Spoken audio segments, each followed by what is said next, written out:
O que significa ser discípulo de nosso Senhor Jesus Cristo? Um discípulo é alguém que foi batizado e que tem o desejo de tomar sobre si o nome do nosso Salvador e de segui-lo.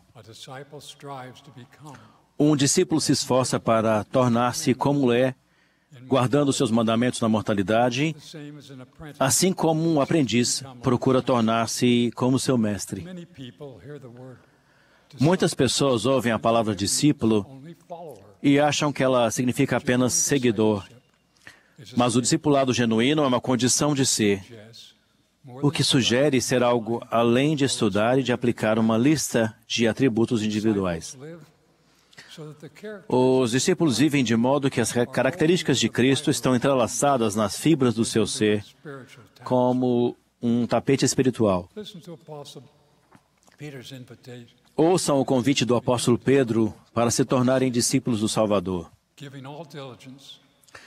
E vós também, pondo nisso mesmo toda a diligência, acrescentai à vossa fé a virtude, e a virtude o conhecimento, e ao conhecimento temperança, e a temperança paciência, e a paciência piedade, e a piedade amor fraternal, e ao amor fraternal caridade.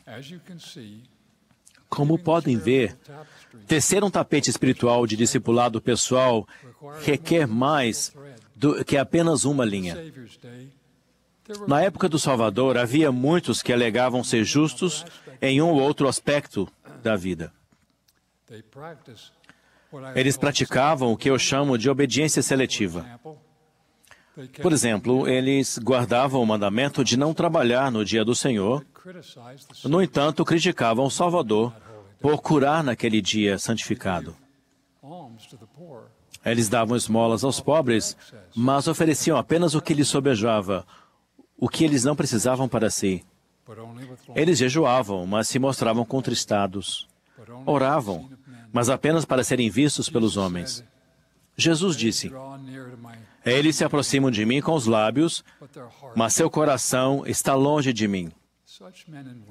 Tais homens e mulheres podem concentrar-se no domínio de atributos ou ações específicos, mas não necessariamente se tornam como ele em seu coração. Sobre essas pessoas, Jesus declarou: muitos me dirão naquele dia: Senhor, Senhor, não profetizamos nós em teu nome? E em teu nome não expulsamos demônios? E em teu nome não fizemos muitas maravilhas? E então lhes direi abertamente: nunca vos conheci. Apartai-vos de mim, vós que praticais a iniquidade. Os atributos do Salvador, como podemos perceber, não são um roteiro a ser seguido ou uma lista de tarefas.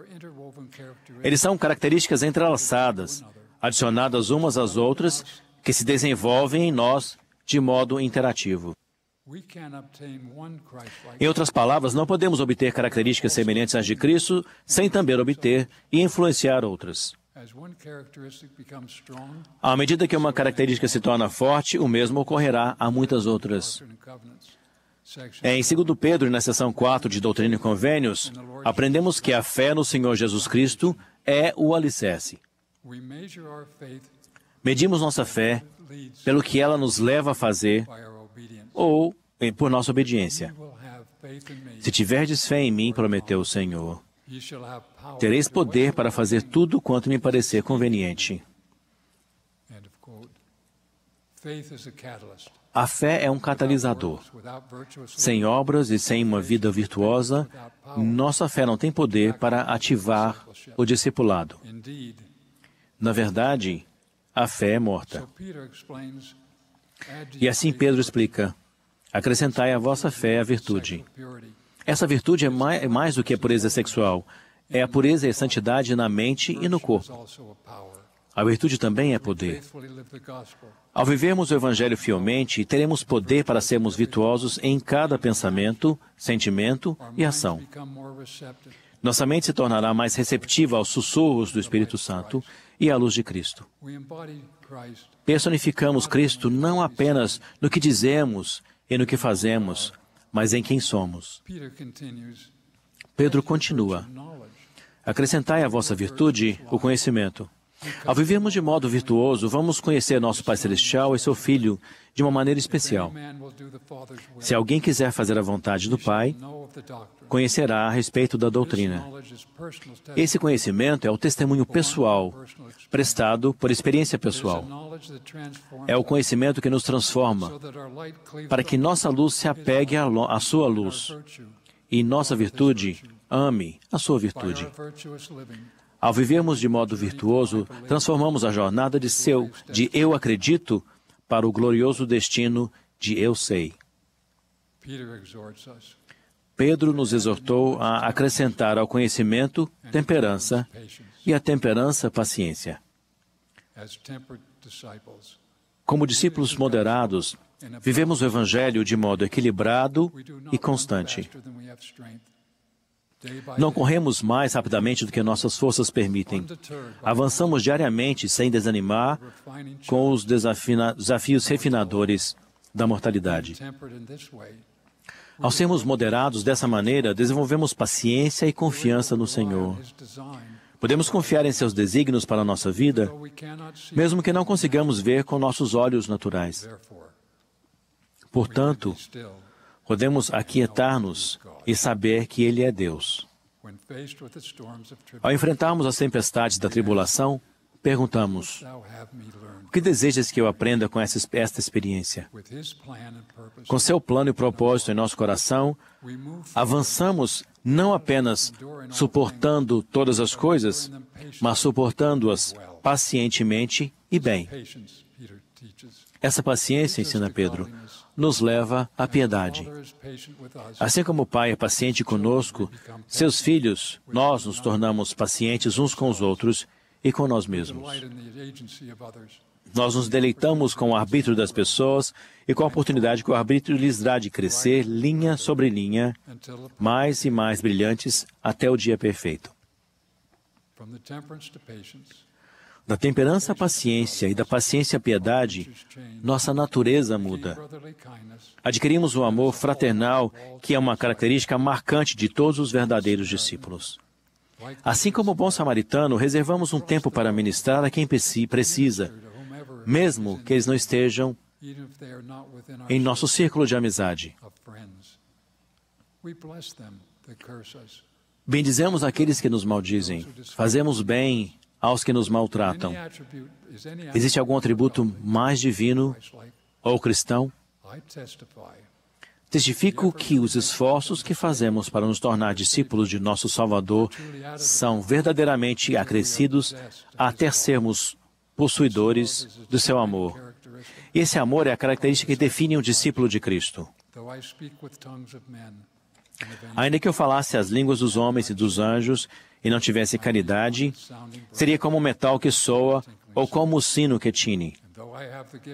E ainda que tivesse o dom da profecia e conhecesse todos os mistérios e toda a ciência, e ainda que tivesse toda a fé, de maneira tal que transportasse os montes e não tivesse caridade, nada seria. É a fé, a esperança e a caridade que nos qualificam para o trabalho de Deus. Agora, pois, permanecem estas três coisas. Essas três, porém, a maior destas é a caridade. Irmãos e irmãs, agora, mais do que nunca, não podemos ser discípulos de meio período. Não podemos ser discípulos em apenas um ou outro ponto de doutrina.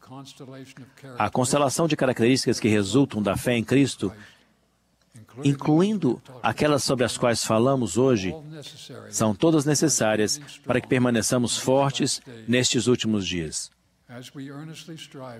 Ao nos esforçarmos de todo o coração para sermos verdadeiros discípulos de Jesus Cristo, essas características serão entrelaçadas, acrescidas e fortalecidas interativamente em nós. Não haverá disparidade entre a bondade que demonstramos a nossos inimigos e a bondade que concedemos a nossos amigos. Seremos tão honestos quando ninguém está nos observando, quanto seremos ao sermos observados. Seremos tão dedicados a Deus em praça pública, quanto somos em nossos aposentos particulares. Testifico que todos podem ser discípulos do Salvador. O discipulado não se restringe à idade, ao gênero ou à etnia. Por meio do nosso discipulado individual, nós, como santos dos últimos dias, edificamos uma força coletiva para abençoar nossos irmãos e nossas irmãs em todo o mundo. Agora é o momento de nos comprometermos novamente a sermos seus discípulos com toda a diligência. Irmãos e irmãs, somos chamados para ser discípulos de nosso Salvador. Que esta conferência seja uma oportunidade de começar como antigamente e vir ao Senhor com todo o nosso coração. Esta é sua igreja. Presto o meu testemunho especial de que Ele vive. Que Ele nos abençoe em nossa busca eterna para nos tornarmos discípulos devotados e valorosos. Em nome de Jesus Cristo. Amém.